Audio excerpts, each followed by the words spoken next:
Kura. Kura de Tigan. So we're to my show. I don't know, you say, or look at elbow. I refer to my head.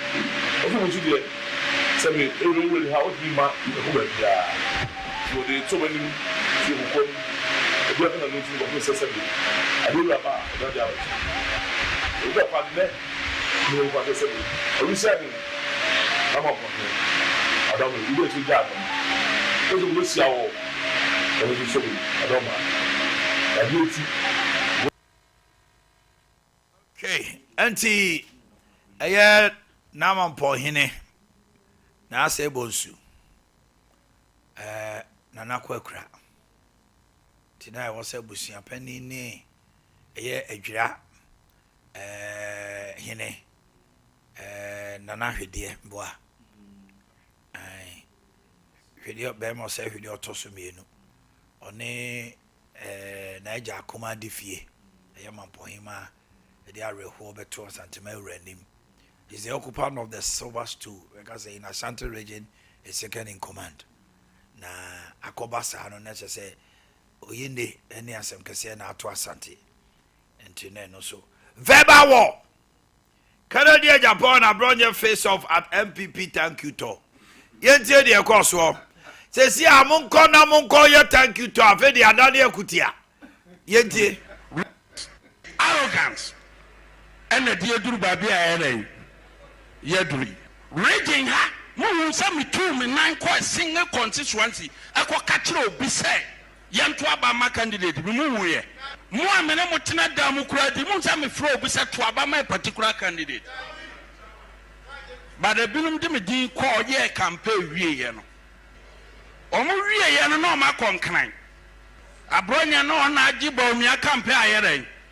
But no credit so more bam ho campaign almost a bronya na soma mo almost a bronya na soma say ye me campaign ko e meboa e yesa mo di ho dance ye say ma miama no amfro bia sa ankrofo no so mo ye sa di medin ba ye ro e tena on beba mo ho but this time no o ma ye ma me buafu na mom mo obi nkodi obi atem ukodi do obi atem wie na so wie a wo se ye nkoye a unity I mean sa unity no ayi muana mukreti Professor Makwe report o se ye kwa abato a ensema ye ka no eno na no andisi fo ye re eyusutie na mom wo ye propaganda na obi be yi ano dia entena social media say who didn't panatem na wo ria wa bakasa memfa wadamfo media I'm telling you the truth obi anye be man chobia but party nti enipa bi tumi kasa te se omu member omunye member eba contributions ye nisika omu tumi yibe omu kosesere and they talk as if the whole world is for them. It's not for them. And yet because some of them cannot even speak the way they speak because bam fie kura wo fari ebi wo ya podcast ma wo mu am barum be true no you see ya panokura momianka I will not respect you, but may respond to anybody.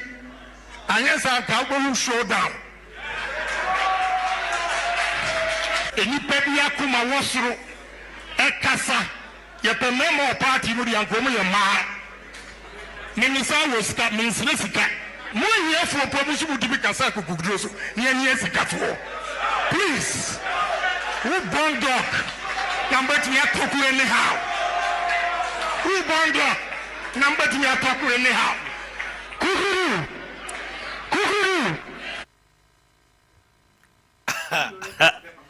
Yaw. Akwaba. So I went up way ba. Okay, for what change I can crack no to so na fe.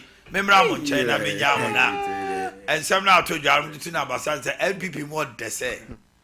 One party mo de pa. E mo de. We thank you on your thank you to. What change akon every na share yeso de abetu ja say. Time for a course correction. Safeguarding the spirit of our party. He said the ongoing thank you tour envisioned as a beacon of hope and rallying point of reignite the spirit of our faithful and supporters is unfortunately veering off course. What was intended to restore our party shine and reconnect us with the grassroots is instead unraveling into bouts of discord, blame shifting, and internal strife. The regrettable turn of events threatens to inflict serious collateral damage on the very fabric of our party. More worryingly, it is steadily eroding the goodwill and trust we have worked so hard to cultivate among the Ghanaian people. In light of this unfortunate development, I am earnestly calling on the leadership of our party to act swiftly and decisively. It is time to apply the brakes and reassess the direction of the thank you tour. We must pull back from what increasingly looks like an imminent collision course and chart a path that upholds the unity, dignity, and forward-looking spirit of our tradition. Carefully recalibrated approach, one that fosters genuine reconciliation, solidarity, and purposeful engagement. It is urgently needed. Let us seize this moment to renew our collective resolve and ensure that the mission of the Thank You Tour is accomplished in a name worthy of our party's proud legacy. Issued by Judge Honorable Yaw. Mamranche. Have you made Juma? And then Minias Biaka. Unibiaka. Yes, I come on to Namamokasa. One kind. Oh, I'm Mutiano. Obviously, do maybe I mean Tabenudo. Sir, I am in Yaw and I'm flow. Be no so ma, be a near maybe PP. Oh, some bamba come and buy no flow. I am assuming Casa. I've done my introduction. I am done. Maybe Saswas at no one but oh, Yaw, you. Our daddy MPP. And no more in Sunyan. I almost call region. Okay. Bono. Okay. Regional chairman be do a memoir kasa. So now here's what. And the other constituency executives in the idea of mobile home or Casabiana. No, I quite to say most of the regional chairman no. So what the constituency shelter. The abroad just say now me expect to say he be seeming castle now me expect to say ka obey account for the stewardship yeah the chairmanship ne man e wo bono e be si there chairmanship no what the party that kodru hin na ne tia party na kodru ho no na nya obi di midin abeje udin ni obi di udin abeje udin say na bono kutabe is it 12 constituencies 11 or say aka say is MPP kuta 2 so 1 aka 1 yes Bono region MPP now we original chairman now you the party ashe wonsa na ka 1 you do you still have to say obi di udina or bi mu kasa kukodro so that yaw mami tell but akota me wo different view of the akoso nyina na de papa Boakye Jakon e kan hwe akota senye thank you to ya enkasa asem wi nkese abronye ehon saa o kempi keda so senitirim na se Kennedy Japan so tirim na se whoever ono so bi o ka asem bi enra ewo meeting nase na se omo sa na nkomunya any avenue any place omunya exchange scra kakra kasa didi omo watemo later eno mo sore kochi a yekosere ye e ma ba me akra ball Kennedy echi say ye mo de montrase na ye ntuan ko accord that point no accord that point no so it's good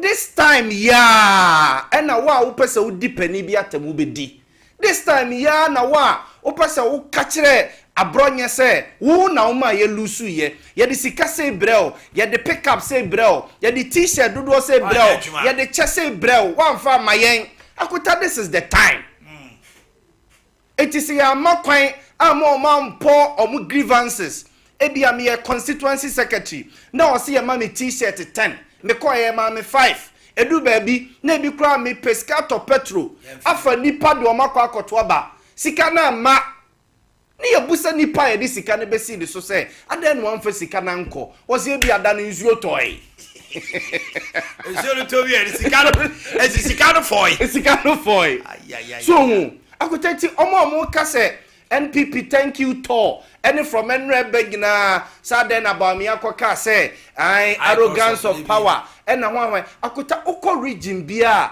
entiamfa ne say Dr. Alhaji Mahmood Bamia abedu Kumasi abonten so say ne obeba Kumasi ni Ashanti region no obedu Kumasi a akota de ensem na Kumasi fo gina so e de ka so omonto aba one Kumasi akwan ye de MPP de omonsa so ya bebre no ma anwie e no mugya hokoi so me interchange ena egu hono no kejetia market ena egu hono Afari market Confanochi Afari hospital Confanochi madam baby unit ni ade it is about me aba begiro no ka kire say ya no way ya gitum central market yentime nsi so me interchange yentime nsi Crofro market yentime anye Kumasi akwan ye de ensa keka dodo na yentime anye momfa nche yen wakabone so wakanokre yes wakanokre we say wo thank you no enko bu nkotudwe nka se me pamachew wa bra nipa no enema o mugina so se o man fa so ba for you no card kronti a o